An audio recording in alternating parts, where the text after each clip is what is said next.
Welcome to episode 10 of Vada Studios Confessions. And with me on this magnificent first move into the audio and visual territory of our podcast, I have the magnificent Jayler and George Perks. Baby. Welcome. Thank you. So you guys, as you can see by our surroundings, are right in the middle of your album. Yeah. Technically nearly finished it. Yeah. But Almost. Yeah, and you've been here with George Perks for the last few weeks, making this absolute banger. Mm-hmm. So when you first started as a band, how long did it take for you guys to get into a studio? Probably a while. Yeah, I mean, we're very lucky to have our own space where we can rehearse and practice. And we've done our first EP was done there, and all the demos. You did it yourselves? Yeah, that was all self-done. But we have been to a studio before, but that was just end of someone's garden kind of studio. So this is our kind of first. Yeah, but middle of nowhere studio. Yes, our first studio. But that wasn't until about a good 2 years after we started. When did you start? How old were you when you started? Oh God, I think we were 16, weren't we? Just about to turn 16. Yeah. And it was 2021, but late November time we met. Yeah. And March 9th. Yeah, it was. And then we started the bands the start of the next year, 2022. And then when did you get in the studio after that? 2024. Yeah, 2024. Okay, so you've been around for a while before you ventured into the studio. Yeah. You seem pretty studio savvy these days.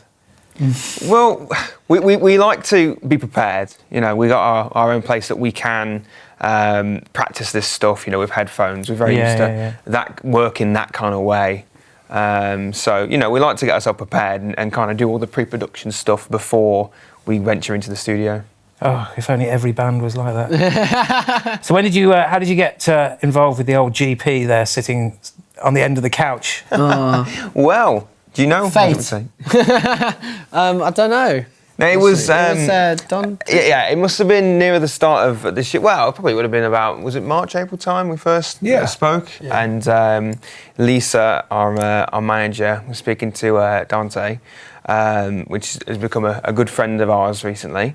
And he mentioned about some places that we could record, and mentioned Awesome Studio here at Vada, and mentioned about George Perks, who he'd worked with before.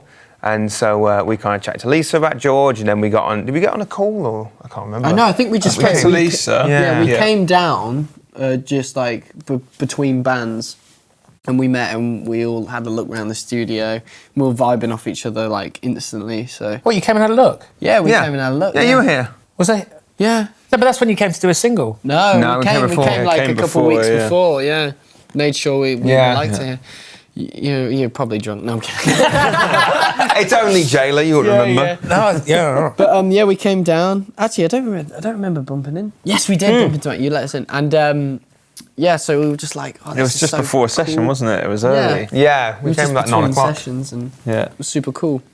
So how long did it take you to actually write this album then? Or have you are there songs from this album that's been written from the get-go over the last few years? There's a couple songs which are on this album which we wrote just after the EP. There's a couple songs on this album we wrote 3 months ago, 5 months ago, and we thought, okay, this makes sense for it to be on this album, because the way I write songs, it's all story-based and has a deeper meaning kind of thing. And we're like, okay, this makes sense to be after that song and stuff like that. But we've got at least another album or so, which we haven't recorded, I haven't touched for a while. So we've got a lot of songs to play with. So how did you go through the selection process? How did you choose what went on the album? I imagine George would have had quite a lot to say in it. No, we're like, no, this is how it's going. If mainly, if it fits the story I was trying to portray in this whole kind of album, and you can see the progression of the tracks and as they explore more different lights and colours and stuff. And it was tricky. A lot of no, trust me, this has to be on this album to the rest of the guys. I'm like, this fits, and then I'll explain. They'll be like, oh, okay. So that's how we kind of. There's a lot of contenders though, wasn't there? There was a lot of contenders. You guys have written lots of songs. How many songs were in the pool? There's folders and folders. Like 30 odd? Yeah, probably 30. Yeah. Wow. 30 odd. Because they sent me what they thought was going to be the album, and then I was talking to both you guys and your team about songs which they liked and that weren't in this pool. So I was like, can you just send me like everything, whether it's a kind of finished demo or not? And that folder was massive. That was like... Oh, the unfinished demo. The unfinished, demos, that becomes loads and loads and loads. But yeah, I mean, we worked it a little bit, didn't we? And did a bit of pre-production. And but I think you guys have been gigging so many songs for years as well. Though some of them are quite new. Some of them have been road tested. Yeah. Which I think you can really tell because, it's quite rare these days to get a band in a space and just go play and they actually can blast through a song. Well, the thing is, a lot of bands, I find, they write the song as they're kind of demoing it. They'll write it in Logic, in Pro Tools, whatever. And then they come and they bring it in the studio, they record the song, and then they go away and go, right, we better learn how to play this. I mean, there's so many times I've worked with bands and they've never played that song live as a band. Yeah. That's really, really commonplace. No, we when it comes to songwriting, mainly it'll be the three lads will come up with something and I'll write my lyrics after. But so they're quite used to playing it before I've even put lyrics down. Beds in a song. It's a better way. It is a better... I mean, technology has made things easier in certain ways, but I don't know. There's been a lot of it for me, like really over the last couple of years, most bands have done it that way. It's been a writing process during the demoing at the same time, and then they've never actually played it together as a band, and the song has never kind of had time to breathe or evolve or live. Whereas when the song has been out on the road and been played like 30,000 times, for example, there's a thing in the performance in the studio. It becomes a lot less... becomes more instinctive, I think, and more intuitive to play. I think what we do mainly is that we'll get a demo done of a song, and then when we play it live about 30, 50 times, anywhere between there, we're like, oh, let's try that tonight. Let's add something different. It completely changes off the cuff kind of thing. And then we've come here and been like, is that in the demo? Are we just adding that from live gigs? We can't remember because we've been playing these songs. It's funny because like Riverboat Queen, which was our first single for the album, was the most recent song that we'd written, and it was kind of a collaboration. I know, George, you really wanted that one to be the single, and I think all of our team thought it was a good one to go with. And that song, when we recorded it, was only about 5 months old at that point, whereas some songs off this album are years old. But yeah, we'd record the demo kind of as it was being written, kind of thing, what you mentioned. But then once we'd made that demo, we'd play through it as a band live together a bunch of times to then go, right, that can change. No, that would probably sit better if we did it this way. It wouldn't happen if you were just sat in front of a screen recording stuff in. When you play it all together in a room loud, it's where you feel it, don't you? Yeah, exactly. Definitely. Yeah. So were there any songs like that you really loved? So, in fact, this is a two-part question. It's to both of you as band and George producer. Are there any songs that you loved that didn't make the record? Yes. There's one called Glory, which is like a kind of a big anthem-y kind of song, which has like gospel singing in the choruses and stuff. And we love that song to bits, and we play it live still. And it's a big like show ender. Who said no then? We don't think it was in the budget for the gospel singers just yet. So we want, if we're going to do it, we're going to do it right, and really not pay pay tribute to the song and make sure it's done the right way. We don't want it because we've done it before. We've released Love Maker and we weren't completely in it, and we're like, okay. It sounds way different now. Sounds way different now, and because we were definitely feeling it a whole lot more. Yeah. So, we just knew if we came here with Glory, we just wouldn't do it justice. So we're holding off for that one for a while. Nice. That's a mature way of doing it. I was just going to say, we didn't actually can any tracks, did we? But we sort of refined them quite a bit. Yeah. Yeah. Were there any songs that you wanted to do and they were like, no, we hate that song now? No, we talked about a couple of things, but these guys were dead set on. They knew coming in the record they wanted to make. Yeah. And I think that's, at that point, I just have like loads of respect because I'm like, well, we're making your records, I just want to capture your vision for the thing. But I think, making changes ahead of time and you guys having quite a few shows leading up to recording was really important because you just sort of took that energy from the gigs. You were in the, you were doing a headline show like, 2 nights before? Yeah. On the 13th we did a headline show and on the 15th we were here. So just to take that energy of like road tested songs, band that's like ready to rock basically, to then bring that in here, turn everything up to 11 and you guys all looking at each other and like playing like it's a show. getting that, I think, is kind of the most important thing for a debut album, is to capture who you guys are, who your personality is for your music. And I think at this point, you know, to be really shaping a record would be to kind of like have too much say. It's like I really want to just give you guys a platform to say what you wanted to say on your first record. So although it was a collaborative effort and we did the pre-production, I'd say that, like, you know, these guys came to the table knowing exactly the record they wanted to make, and that for me, that just made my job really fun. It's half the battle, isn't it? When the band knows what they want to be. When a band doesn't know what they want, it's just instant, like, why me then? Why am I here? If you don't know what you want, why are you looking to me? You know? Because you're the almighty George Perks. Yeah, I don't know. I made a lot of records though, as a review, and there's a lot of bands who we would jump in a room with and do it again and live through that whole process again. But then there's some records you make where you just think, wow, it was a real uphill struggle the whole way, you know? And I think it takes, you know, a band who's sure of themselves and they know what they want to do. Like, you're putting a massive statement out into the world, you know? 10 songs is like, it's a big statement. Yeah, and it's your debut album. You get judged on that. Yeah, exactly. It's, you guys have had music out for years at this point, but a debut album really is like hit and go on who you are, who your brand is around the band, what your story is. And I feel like, I don't know, I feel like we made something real special because it was your vision. And it's like, you know, for an artist, I get it in like the pop domain, but it's happening more and more with bands these days. There's so many cooks, you know, there's so many writers on each song. Like, each song was written with a different team, and it really, I don't know, it's really hard to encapsulate like what is that person's vibe, what they're trying to say, what's their message, you know? You see a lot of artists who get interviewed about what their album's about, and they don't even know. They don't even know.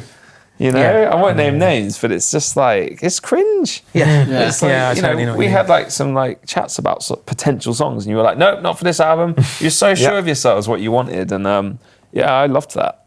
That made my job way more fun. You know?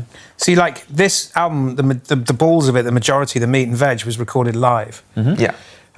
Which, I mean, from my point of view, because I've become a real fan of the band, and I couldn't see it being done any other way. I think it was the natural way to do a band like this. And also the fact that you're such great players and you're such a great live band, it's like, why wouldn't you capture that? I think if you can do that, it does connect so much more. Would you ever do it multi-tracking? Or do you think that the future of Jayler, you will always knock the record, the main core of any record you do, live? Yeah, I think it will always be live, and even if that's to a click, but as long as we're all in the room together, I don't care about anything else. I just want to be playing with the rest of the band and then vibe off each other, because, you know, you play differently when you're with or by yourself, or no one else is playing with you. You don't have the jizz. You almost don't have. You almost don't have the kind of cockiness. Because when you're just playing to yourself and everyone watching you, you're kind of like, holy shit, everyone's watching me play, I've got to really focus. But when I've got Ricky pulling faces at me while I'm playing my guitar, I'm like, oh, fuck you, whatever. I'm just trying to play my song, and Ed's like pulling faces, going, ah! And I just love seeing them play, and it makes me want to play better. And that's always how I felt about the band. The worst enemy for like a lot of musicians is when they're playing by themselves. That it's just, you're thinking about what you're doing way too much. Whereas when you've got a band in a room playing, you know, jumping off of each other, it's just like you're having a laugh, you're having a good time, and the playing just comes out naturally. With the EP, we did it separately. Oh, okay. And, some of it. I mean, some of the ones we did do together. Yeah, some of them we did together, but most of it was like different takes. And we've kind of learnt that that's not for us. We were like, we need to be in a room together playing. You mean I showed you the ways? Yeah, you showed us the ways. The percolation. You mean I got involved and everything got better? Well, we've camera. George Perks made everything better. That's right. Yeah. Get a tagline. Percolations. One of the main reasons for doing that though back then was because we really didn't have another option, like doing the drums. Like we didn't have enough mics to mic a drum kit, so we had to do it at our college. Whereas all the guitar tracks are like, well, I can't really take my 412 cab to college, so I've got to mic it in my garden room in my house. And you know, it works, and we luckily managed to get the energy across on quite a lot of the tracks on the EP, but it's such a different beast compared to being in the same room and just being like, okay, let's just play it like we would a show. And trying to get that energy through. I think it really suits your aesthetic as well as an artist. It really suits the vision that you guys are trying to portray. Like James explained it perfectly. It's like you all play off each other. And I think we got way better takes from all of you guys than we would have done if we'd done it separately. Oh God, yeah. Like I felt like I was in the room with you. I mean, sometimes I was, but even, you know, I was on my feet and we'd lock eyes and you'd just rip into something and play off that. And I feel like, what's this, George? You guys have such an incredibly like explosive live sound. And a lot of it's improvised, a lot of it, that magic just happens in the moment. And I feel like we're just trying to capture that on a record. And we want people to be able to enjoy that feeling forever. Whereas like, you know, perhaps some of the songs could be more sort of like produced and like laid out in a different way, but it wouldn't be who you guys are. It wouldn't be the show that people go to see. Exactly. And I feel like for a 4-piece rock band, there is no other way, is there? It's just get in the room and play it. You guys play so ferociously that I think I learned that on our first session together back at the start of the year. Like I wanted to take some photos of the lads while they're in the studio and everything was set up, and you know, you made the effort to like look great when you're recording as well. And it's like we want to capture some of that moment. And I walked in to take some photos and I was like, I'll just play a song and I'll take some photos before we tear everything down. And they just counted into a song and it was like the tightest thing. And I was just in the room going, wait, that was amazing. Should we just hit record? You hadn't heard the demo for that either. I hadn't heard that song at all, and it was like that song almost could have been the album tune. Yeah. But I think the fact that we've sat on it for a few months and it has that sort of live energy. We had a re-go at it this time for the record, but they were so tight on just one playthrough of Down Below. It's the first track on the record that you know, to no click. Just all right, go, and then what you hear is that one playthrough on the record. It's every time I've walked into the room and I've heard anything going down, immediately I've been sort of struck with how it connects straight away. And there's a texture in there that you just don't. I know you don't get when you multi-track. Yeah. And I tend to multi-track a lot to do it for lots of different reasons, but. There is a thing, and hearing these guys work with you, and just hearing what in the room, what was going on, there was this whole realization of like, oh yeah, when you got a band that can do it like this, it's no better. You can't get it any better than that. It's kind of the old school way. Isn't it? Yeah. At the end of the day, you want to be playing together, like. Honestly, it's jizzing together, playing together. It's bands you know, that play together, play with each other. It's what our idols did, you know, all the albums we grew up with. You know, you got the Sabbath and the Zeppelin and the Deep Purple. You know, Pink Floyd as well. You know, they all played together. And those records are serious. They connect. Yeah. They stand up now. They have a heart, don't they? And like, I don't know. Being in a room by myself playing the guitar, I just felt a bit. I don't know, felt a bit weird. But when I've got, like I said, Ricky pulling a face at me or Tyler doing something stupid, or Ed, you know, and I'll play back at them as well. I'll give them a good fucking... Yeah. Have one of those. I missed my note, shit. Yeah, exactly. And it's always fun to have that kind of, I know you fucked up, but let's just keep going. Yeah. Point and laugh. Yeah, like we do on stage. And it's great, yeah. You say... you know, you are a well-organised band and you do have a strong vision. I mean, you said that to me straight away. That's one thing you just kept loving about this band. It's like, they know what they want, you know. You know, everything is very concise and you take time over your tones and everything is in its place. But at the same time, do you like to experiment in the studio or do you really like it to be watertight? No, there's definitely room for like experimentation. Yeah, definitely. Like one of the songs on the album, The Rinsk. It's like a psychedelic moment, and we were just trying everything. We were just like, let's just try and make it as trippy as possible, and it worked, and we were all happy with it. You know, any idea? Tyler talked about using the talk box, but me talking into a microphone that went through the talk box, and he was spinning it. We were like, yeah, okay, that's it. I just had this vision. I was like, if we do this and mic it, and then I remember James started doing it, and I looked through the window, and George went in the comments, was like, it sounds so wide. It sounds we made amazing. our own Leslie, bootleg Leslie. That's what we made. It's just like that experimenting. You can't really do. I mean, I suppose you could do it at home, but it's like a lot of these ideas. You're like, okay, we're in a studio. We can throw up these mics. They're ready to go. Let's just try it. You know, we've got the time to experiment, and you know, these things you can't always just go and like, I'll slap a plug-in on that and try and make the sound. It's like, it's real, making that practical effect happen in the room. It's just something really fun about it. I saw that post you did on Instagram. What was it? The plugins over reality thing. Yeah. And it proves the point. You Definitely know, does. Pro Tool, I mean, plugins are pretty awesome these days and pretty incredible. There's lots of plugins that I'll use that I also have the real version in the rack. And you listen to it and go, oh, okay, that's pretty damn close. But then actually when you do go to the real thing, you're like, oh, it just does. Yeah, it does something. It's just something in the air, you know. I love something about, especially here at Vada, the kind of commitment you've got. Like, okay, we're going to use these preamps and we're going to go through this compressor and we're going to commit that to the recording. I think a lot of people get really bogged down when in like the mixing stages where they've got all these options and it gets too much. You know, like back in the day.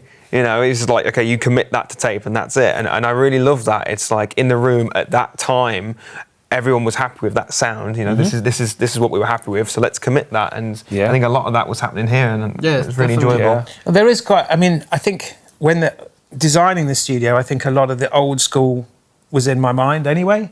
You know, of a band multi-tracking, like not multi-tracking as in, you know, but doing it live and having a lot of channels at your disposal. And I think that was just the sort of romantic side of me, liking a lot of those classic old studios, and then that's how they used to do it. Yeah. I mean, it's. I think there is a lot to be said. I think when you're really tight on time, I think sometimes the technology thing can really dig you out of a hole. Yeah. But again, if you're well organised and you're good players, then that's when you make your own extra time to be able to go and do let's swing a microphone around our head and make our own Leslie, you know, and play with outboard, you know, external things and commit. It's interesting, like with a lot of modern rock production now, sort of a lot of drums are actually recorded very basically, and I call them drum DIs because everything gets beat replaced and everything's got the sheen on it. Whereas in here, you've got a room that can make a kit sound like proper, you know, and you can get a really individual tone. Yeah, when Ed set up his kit for the first time of doing Riverboat Queen, and he smacked his snare, and it just like, whoa, bloody hell, sounded great in here. It sounded awesome. So we're like, The kit sound on this record is absolutely exquisite. Man, it sounds great. He's a killer drummer. And what I would say, like production-wise, is that like, this whole record has been performative. Like you mentioned about like sample replacing drums and things like that. And that is a means to an end. That's a way to. But some of the records that we've referenced, I mean, we haven't really referenced anything whilst we've been here. But certainly, I know the band's inspirations and influences, and some of your favourite music ever is just some of the most timeless records ever made. And you know, those artists back then were really pushing boundaries. They weren't limiting themselves to, you know, they were limited by the technology of their time, but they were coming up with fresh ideas to push those boundaries.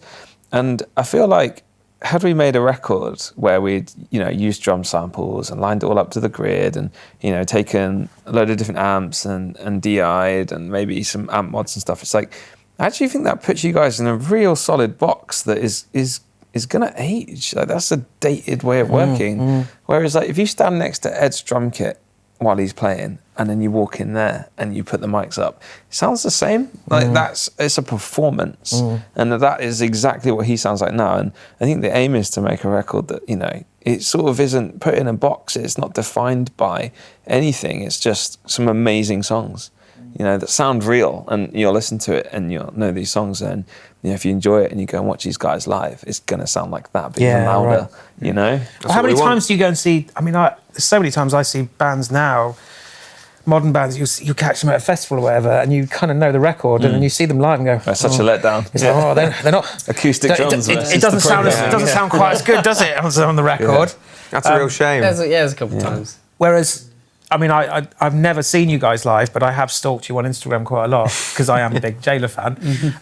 And you can see that the record sounds like the live thing. It's like no one that loves that record is going to come and see you live, in my opinion, and go, Yeah.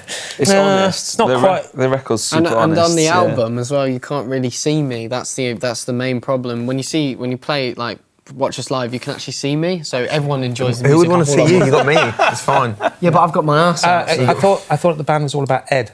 Maybe it is. I don't know. Maybe it is after this. I thought you changed the name to Ed and the Jailers, wasn't it? Oh yeah, Ed said that the other day. Yeah, it's Ed and the Jailers. Can we have a Ricky appreciation post, Ed please? and the Jizzlers. Now you're talking. Definitely. Yeah. So you seem to me really at one in the studio, really relaxed in the studio.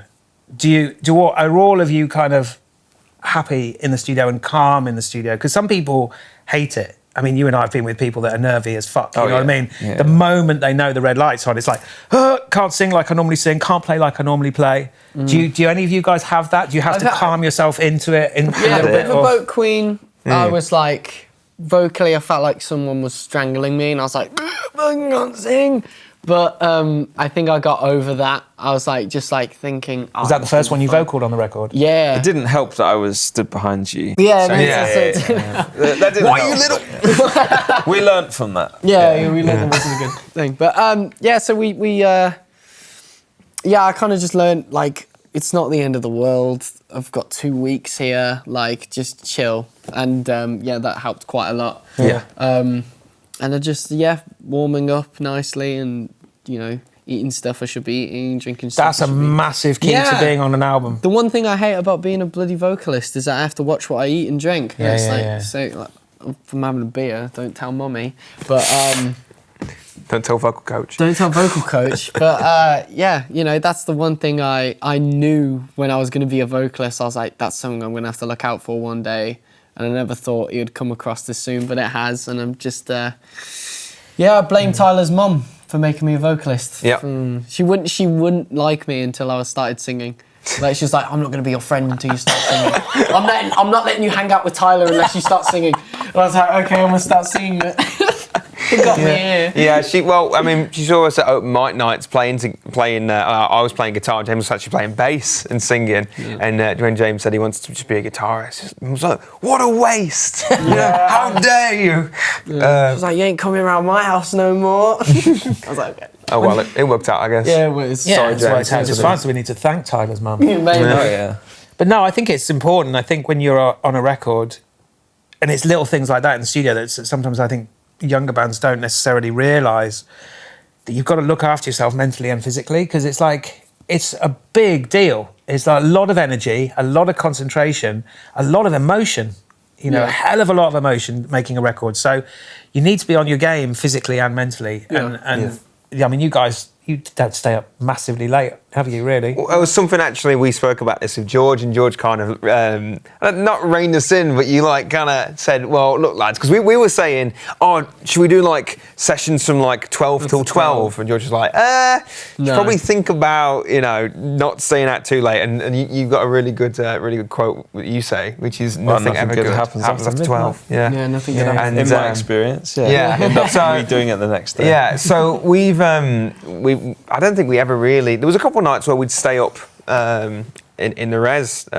till like 1 or something. Yeah, but that was like wind down time, which I think. I mean, whenever we play, I can't get to sleep till like 3, 4 in the morning, like after a gig. It's just like your adrenaline's going off, and I personally didn't get that as much here, but you still get that sense of adrenaline that's kind of constant in your body while you're performing. So that was really good to kind of finish around 11 when recording and actually having that time to wind down. Yeah, definitely. But yeah, it is very important, the health and mental health part of it. Every single album that I've ever made, there is always the one song that's the tricky one that goes down that no one thought. It's often like, oh, we'll do that song next. That one's easy. And it turns out to be the hardest song. And then there are the hard ones that sometimes turn out to be the easiest song. Did you have one of those? I think the Rinse maybe might have been the hardest to track.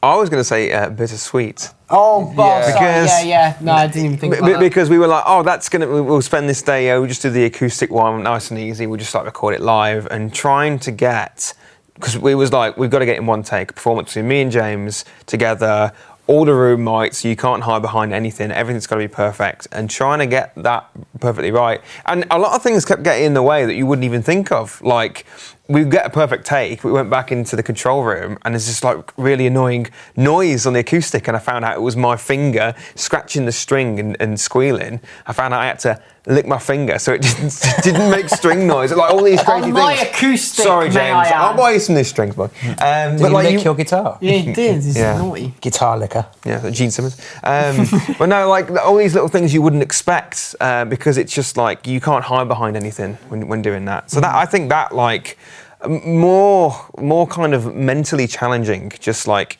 sitting and playing this song all the way through. There's no through. headphones, It's like, don't no fuck up. It was just me and Tyler in the room with a shield like in between screen, us, so we yeah. can have some sort of, manage the bleed. But that was a tricky one. I don't know. And What do you think, George? There was a couple of tracks where, someone in the room would have their perfect take, and someone in the room would have a clanger mid-take, and there would be the perfect drum takes where, we have got some great isolation here, and it could have been managed more, but from an aesthetic, from a sound perspective, I really wanted some sort of glue happening between all the instruments, because I don't want to box everything off, and I wanted to be able to put the room mics up and actually hear everyone play together. It just means you've got to get the perfect take. And some songs that was like, a few playthroughs just to get warmed up, and then we hit it and it was good. Yeah. Some songs it was hours and hours and hours of, we'd have the perfect drum take and then the bass would be lagging. Yeah. And they're in the same space fighting each other, and we're trying to comp together and go, that drum take's perfect, but the bass is just, it's delayed and it's happening in all the room mics. Not to put the blame on Ricky, but as an example. Come on, Rick. No, we can put the blame on Ricky. He's not here to defend himself. He's the newest member of Jayler, so we can we can slag him off. There was one, I remember coming into the control room to come and say hello, and you guys were tracking, and there was one take that sounded really, really good, but just as things were kind of dying out, everybody hit their pedals off, and George was like, wait until, don't turn your pedals off straight away. It's like little things like that, because you get that. Yeah. And there's nuances across all of the songs, and I think what we aimed to make was a sort of a perfect performance of that song, rather than cutting up bits and kind of recycling it and using it elsewhere through the song. It's just getting a sort of a compilation of the best bits of the performance across the record. And it's going to be fun. It's going to be fun for your fans to listen through and hear the nuances and where did he fuck up, or where is But some clangers in solos and stuff turned into the thing, and then they did, and we'd be like, oh, that's such a cool mistake. And that's the thing about doing it live, is when you plan and you do things over and over and over and it's refined, you're sort of looking for this weird pseudo perfection, which is it's just not right. It doesn't feel right.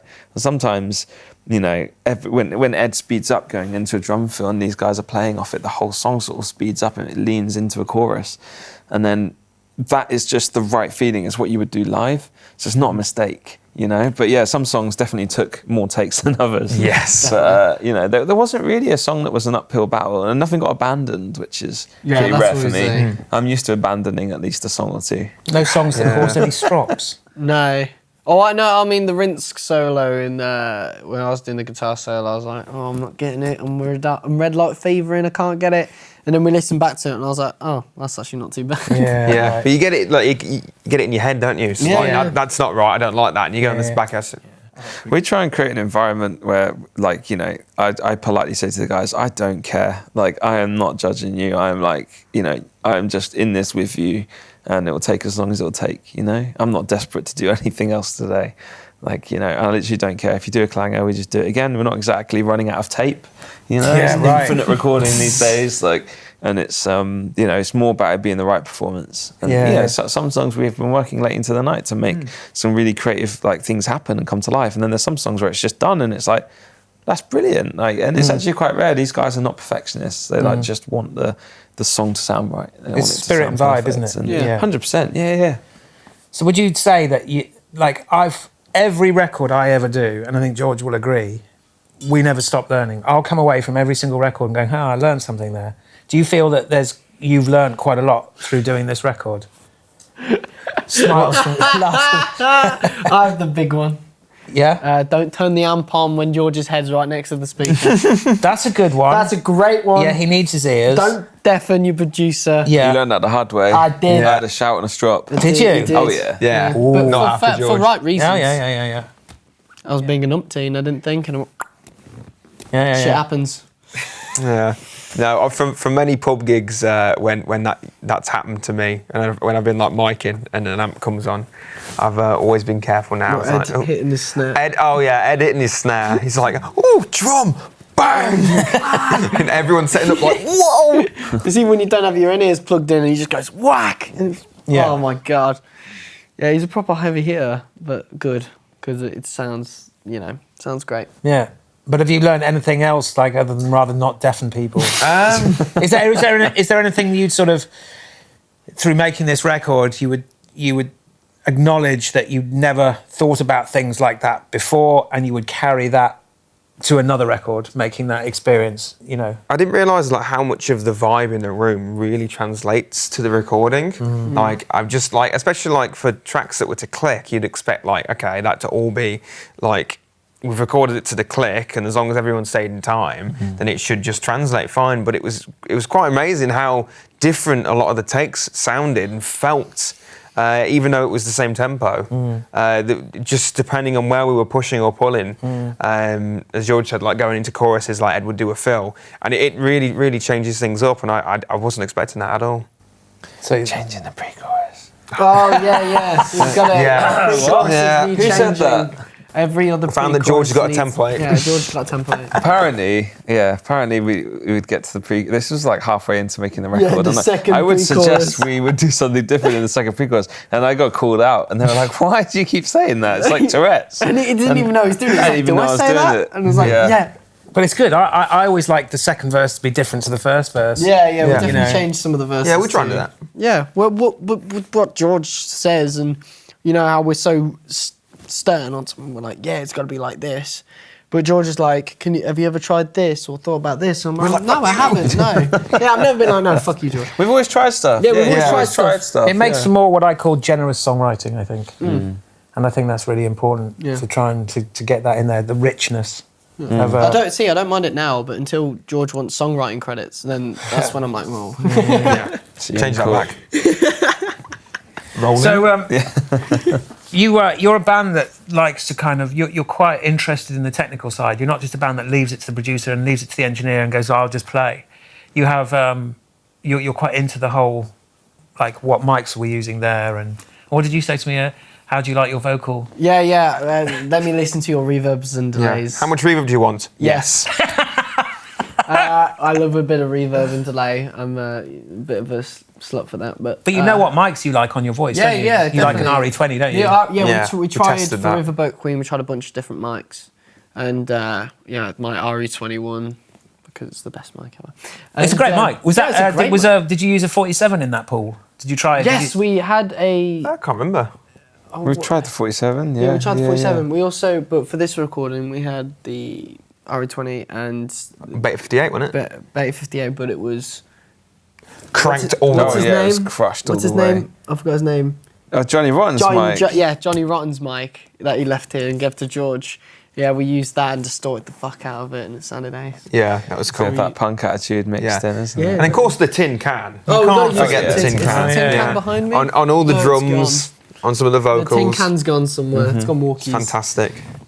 Yeah, I did see the tin can going on some of the vocals. It sounds great. Sounds awesome. We've been very heavily committed to sounds up front, haven't we? There's been no saving stuff for later. There's been guitar solos that have gone through 5 amps. And Why they've not? all been mixed together. That tone was decided. We've committed it to a track. Yeah. And that is how it's going to live forever. And I think that's really cool, you know? I think Was that a collaborative decision? Did you all sort of, let's 100%. use all 4 or 5 or? Yeah, 100%. It was tried fun, different like, things, reviewed it. And, We were like having a bit of fun at the start. I was like, oh, George, I'm going to plug into all of them. But Just then 'cause you can. when you turn it up and we actually sort of messed around with the panning of things and we were realising what was going on, it was like, actually, Sounded great. this does work really well. So it's just experimenting with things, which is always fun. Yeah, Learn new stuff. right down to the mics and where you are in the space, where you're in the room, whether you're holding something or moving around with it, or whether you're sort of like stood in one place and having to like project into one place. I feel like making those decisions up front has also helped contribute to the performance, hasn't it? It's kind of like it just lives that way, like doing the harmonica in the room through the amp, screaming really loud into all the room mics. It's part of the performance, and it's going to live that way forever. You know, there will be no tuning that's possible. There will be no editing that's possible. It's just it is what it is, and that's what you get with these guys. And yeah, I feel like that has made a really vibey record. How many room mics did you have open? Just all of them. Yeah. Every single mic. Yeah, room mics galore. Yeah, close, like real close, medium close, far, and then in the hallway as well, which is the great hallway sound. was so cool. For Yeah, The hallway mics. Yeah. Brilliant. That's the secret sauce. That's a is the real key hallway. to the Vada kit sound, actually. Yeah. Giving away secrets now. And we are, aren't we? And that blend as well. Leave it out. Yeah. Having all the amps bleeding through onto that as well, as you said, it really does sound like everything's in the room going together. And even down to like when we were doing overdubs, you still had the room mics recording. Everything. Well, Yeah, everything. room mics on everything. So when you pull it all up, it still kind of sounds like all of that was like, which would be impossible to have like all like everything happening at the same time. But it kind of has that sound because everything's got the room sounds going on. It's just worked really well. Yeah, it's a massive sounding record even at this stage, you know. Oh, it sounds just lush. Cool. Lush. Just just straight off the board. No. No, it does. I'm really into it. Every single time I've come in, as I said, I hear it and it's floating my boat. Do you know what I mean? It's making me go like, oof. Especially when Ed gets on the rototoms. Oh god, yeah. The biggest 2-bar fill. Yeah. Is that the biggest rock fill ever catalogued, do you Maybe. think? I think it should be. I've never heard of an 8-tom fill before. But 8 toms. 8 times in 2 bars. Maybe Stuart Copeland might have done an 8-tom fill. Maybe. That was Maybe. such a fun time. Yeah, you just kept it was- rolling. yeah, it You're was like, such keep an going, keep off-the-cuff going. thing. We were like, just try it, and everyone was like, no, it's silly. And then he tried it and went, no, I've got this. Yeah, when he was determined. How long did we roll for? For like 5 minutes straight, and he just kept doing it. Kept doing it. Yeah, and he was like, fuck, and he just kept doing it, and then he started to get it. I'm like, I've got it, fuck, and no, I've got it, and he just was adamant, and then he got it, and we all jumped up and cheered, and he was like, I can do it better, and then he carried on doing it again. Well, I mean, it's Ed and the Jailers, isn't it? Yeah. Of course, Ed and the Jizzlers. the Ed show. Ed and the Jizzlers. Yeah. I don't think there's been anything too silly for this record, though. Like, you know, you said, Ed's thought it was silly, but like, it's been so many times when we've been doing this record, it's like, we've got this idea, it's pretty silly, and we all go, oh my god, sounds amazing. Yeah, that happens though, doesn't it? Never be afraid. Yeah, Never be exactly, afraid yeah. of anything in the studio. Yeah. Try it, and if it doesn't work and it sounds shit, everybody in the room will go, nah. Yeah. But there's been I've seen so many times when it's like, this is a bit mental, right? But I've had this idea, you could do this, and then it does work out. works, It does work out. Yeah, it's been real refreshing to do that. Name me one thing you all love about being in the studio and one thing you hate about being in the studio. The memories. So the memories for me, making memories, and you know, especially with all you lovely lot, it's awesome. Feels like one big happy family, and I love it. The one thing I hate, I don't know, probably being away from my actual family. It's, you know, you get homesick. I had a homesick day, but I put on a bit of John Denver, and you know, and it made me feel better. Yeah. So yeah, that's probably the one thing But you know, with this job, you've got to get used to that thing, but you will never get used to that feeling. You have to get used to the fact that you'll be away. You're always going to miss your loved ones. Yeah, exactly. Always, it's going to happen. That's mine. Yeah, I think that one thing I really love about being in the studio is when you are recording and you like have like ideas in your head, or you think something's going to sound like, that'll probably sound pretty good. You know, not really that confident about it, and you record it and you go back and listen, and everyone's like, fuck yeah, that was awesome, and it's just such a good feeling when it really does translate, because you can't always like guess these things. You know, you just got to do it and listen. So that's a brilliant feeling when that happens.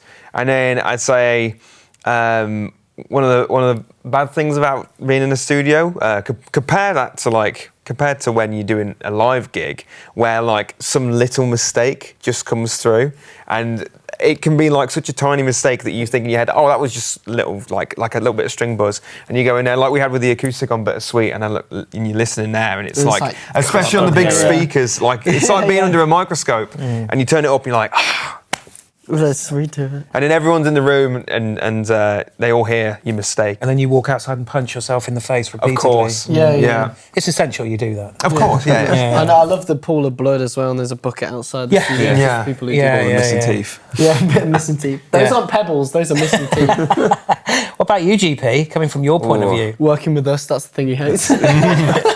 Those bastards. My favourite thing is, a lot of planning goes into making a record. It's not just I'm going to throw up some mics and see what happens. It's kind of a lot of the discussion goes in at the beginning about what the band like to play with, how they tune and how they, how loud they like to be, how they hear each other. And it's a lot of work to get to that stage of putting up the faders and making it sound awesome. But yeah, it's real satisfying when I get everything balanced and really loud to the point where when they've got the tape, they come and listen to it and I hit playback and it's like, that is the best version that's ever going to be in the way it sounds. That is like so gratifying. The thing I hate the most is when we get towards the end because I get really OCD about have we got enough? Maybe we should record some drum samples just in case we can't use them, but we'll do it anyway. And then the pack down. I'm not looking forward to that. Yeah. I'm actually ill tomorrow. Yeah. So I can't do it. Sorry. That's fine. You can do your bit tonight. I'm ill. There we go. I'm actually ill now. Sorry, I'm gonna just- have to. See all these, all these mics. I'm looking through like all the guitars that are set up. right. so much stuff. Yeah, all the guitars came Yeah. to this session, didn't they? Yeah. Oh, everything we got, and we had a few How many loaders guitars as are there? well. 7, 8, 9, 10. That's 20 odd, isn't there? Yeah, it's got to be. 23. We brought 23. 23 guitars. Plus Yeah. we had access to some of your awesome. Yeah. Yeah, that was The nice. teardrop was awesome. You're just messing around with these things. They just got sonically so many different options. think Also, I we love the used desk. most of the stuff, right? As well. Yeah. Yeah, almost every bit. We had our was used. main instruments, but we used pretty much everything, I think. Yeah, I think so. Apart from Manson, didn't get used. No. No, the No, Manson that's didn't true. get used. But it was there for the vibes. Yeah, just a bit of vibage. And the gong got used, didn't it? Oh, Oh, yeah. God, the gong the got gong used. probably got overused. Actually, no, that's not such a thing. such No such thing. thing. Yeah, No, and I the love gong all the was channels sick. on the desk. You were onto like the last few channels left. Oh, yeah, the we were whole running all out, the yeah. desk is like all the scribble strips Love like that. filled up. Yeah. Love It's that. amazing. So, 3 things you feel you could not do without in the studio. And that goes to Coffee. all of you, band and producer. A collective 3. Yeah, three things. Obviously, Coffee is my vote. Absolutely need. These guys don't need it, but yeah, coffee. One thing I can't live in the studio, good vibes. Has to have good vibes. I can't live without them. If there's no good vibes, there's no album for me, really. Yeah. But yeah, so I'm gonna say good vibes. I'm very. I'm going to say for Tyler, curry. Yeah. Oh wow! I've got my wrong top Definitely. on. I got my curry top back at the ranch. I need to put that on. Yeah. I think we need the percolators. That's something you need. Oh, the percolators. Yeah, I don't know how many definitely. percolators there are now. There's a few now. Yeah, that's all of George Perks' gizmos and gadgets. They're all called percolators. But his most recent purchase, a little tape echo. That thing's been invaluable on this record, That's hasn't been it? fantastic. Yeah. It just made like parts which sound okay. That's pretty cool. You whack it in, and it's just even if it's not really been used as an echo, it just added vibes, isn't it? Yeah, again, it's So- performative. Rather than just slapping an effect on something, we've literally had knobs each way. Yeah. And as the parts happened, we've all been twisting and changing the dynamic of the effect. And Again, where it human sits. touch. Yeah, Exactly. The definitely. whole Yeah. record's been performative. The things you can't replicate, which I love. It's like that's the one committed recording, and that's how it sounds. Yeah. I love that. So the 3 things are percolators, vibes, and curry. Yeah. And that's how you make a Jayler record. Definitely. Yeah, Chisler. A Jayler record. So what's your favourite song on the album? And interestingly, talking about it now, was that favourite song that you have now your favourite song before you recorded it? Probably Electrona was my favourite before we start recording it, but the passion and emotion I put into the performance of Bittersweet is my favourite. And these are going to call me a wuss for saying that, but I really like the emotions and the feelings I was going through recording that, and after getting it right, with all the mics on and proper time of being like so concentrated on just one thing here since I've been here, because normally I'm like, oh yeah, it was whatever, but for this song I was just like zoned in, and I was very happy with my take. Yeah, it's really difficult. I think that right now in my head, we've just heard back like the monitor mix. Well, it's pretty much monitor mix now down below, isn't it? Yeah. And getting everything turned up loud in the room. I just think it sounds so good. I'm super happy with the mix already, and all of hearing all the individual parts just working together. So I think right now that is probably my favourite so far. But I also, coming into this, always kind of knew that Need Your Love was going to be Yeah, Need Your Love's super cool. really hyped there, which is they're like joints. I think once I've heard Need Your Love, it might go above, but we'll see. They're like my 2 favourites, I think, so far. That's pretty cool. Could either of you or anybody in the band, could you see yourselves taking the production role later on in your musical lives, or do you think you'd stay as artists? I'd love to do both. Well, you can do both. Yeah, but I mean, do you reckon? I mean, do you enjoy the studio environment enough to sort of go, actually, I'd like to be the other side of the glass as well? Maybe when I hit later on. 56. Yeah. 56 and a Mate, you ain't half, hit maybe. 56 fucking Yeah, half. true. I'm not making it. 56. Yeah, I don't know. Probably when I'm older, and and I feel like because the Rolling Stones are still doing it, and they're like, how old? 1,000. Yeah. They're like, they were there when Jesus was walking. So, but maybe if I felt like at an age I couldn't do it anymore, and I felt like I should be doing something else, then maybe. But if I'm still 82 and I can still sing the way I can, fuck it, why not? You won't produce? Yeah, I won't produce. I'll only produce if I have to. So who would you want to produce? Live or dead, who would you most like to produce? Damn, there's a lot. That's hard. You're allowed one. Bee Gees. The Bee Gees? Yeah. I'd do the Bee Gees. What, because of all their vocal arrangements? Yeah. The harmonies was perfect. Maybe I could learn a thing or two off them. Yeah. But yeah, no, I'd say the Bee Gees.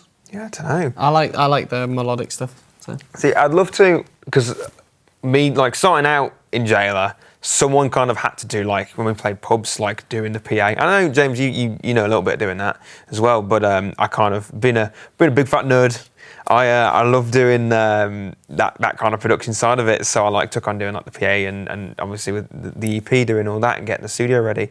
But I'd love to, like, in the future, as long as it didn't get in the way of the bands, if we, I don't know, like, took a little bit of a break, like way down the line for like 6 months or whatnot, I'd love to just get involved with like a new upcoming band who kind of wanted, maybe had vision of where to take the band and the project, but some band that's like really open, similar style to us. I'd love to kind of like get involved and just kind of have a little mess and just see what I could add to the table, because me and James started off at Might Nights, and that's where we met, and that was like seeing a bunch of new artists coming up, and we were at that point where we just started the band, and any advice we were taking it and hearing people out. So I just think some advice better than others. Oh yes, very much so. But no, I just think that a lot of bands really deserve a break, and they don't always get that. So I'd love to be involved. At least a chance to have a break. You know what I mean? Like some bands that we know, and they're great. There's one called Cherry B, and they're really cool guys, and I know the drummer really well, and he goes to some of the open mic nights that I go to, and yeah, if they just got that chance, I think they'd do really well. So I think every band should definitely deserve one chance. Yeah, well, I mean, and if you cock it up, you cock it up. So what? Obviously, you're renowned for having a vision. We've established that. You know what you want. So what, in short, is your definition of what makes a great record? Damn, that's hard. Finally got ya! Yeah. I don't know, that is a hard one. There's not one thing. If you can connect with it, that's the one thing. Yeah, I agree entirely. Like, if there's no emotion there, and, like, not many people are getting it or understanding it, there's only so many breakup songs I can listen to on one album. And if I just feel like you can do so much other things and connect with me in so many different ways, the way that I look at it, if an album can make me sad, happy, and I'm a little bit pissed off, that's a great album for me. The main emotions. If you can make me feel those main emotions in that 49 minutes of album, or however long your album is, then you've got a fan in me. Yeah. I think it's just like all the different parts combined. Like, I love, I'm a big fan of like 80s guitar, and I do love all like the big shreddy solos, but at the same time, I wouldn't want to just listen to like an instrumental album of just shreds. At the same time, I love listening to like more of like the 60s music, which didn't really have much guitar solo. It was more just like the straight rock and roll stuff. But like I like that combination. You've got all the different parts, and they're all kind of integral to it. a lot of songs didn't have good recording audio quality, but they're still iconic just because of what the song did and how it connected to people. So I just think all the different parts combined really just go into making a great song. Yeah, brilliant. Well, boys, thank you so much for coming on the podcast. I'm sorry I've kind of hijacked your session. No, that's all right. You've got work to do, but I can't wait to hear this record finished. George is mixing it. Yes. So I know it's going to sound good. Yeah, I think it's being mastered tomorrow. Yeah. Is that right, Jim? Mixed today, mastered tomorrow. Yeah, exactly. Yeah, that's For your the percolations. yeah, that's the normal trick, isn't it? Yeah. But no, thank you so much for coming on, boys, and I wish you the best of luck. And I can't wait to see where this album takes you over the next year. Thank you very much. Thanks for having us. Awesome.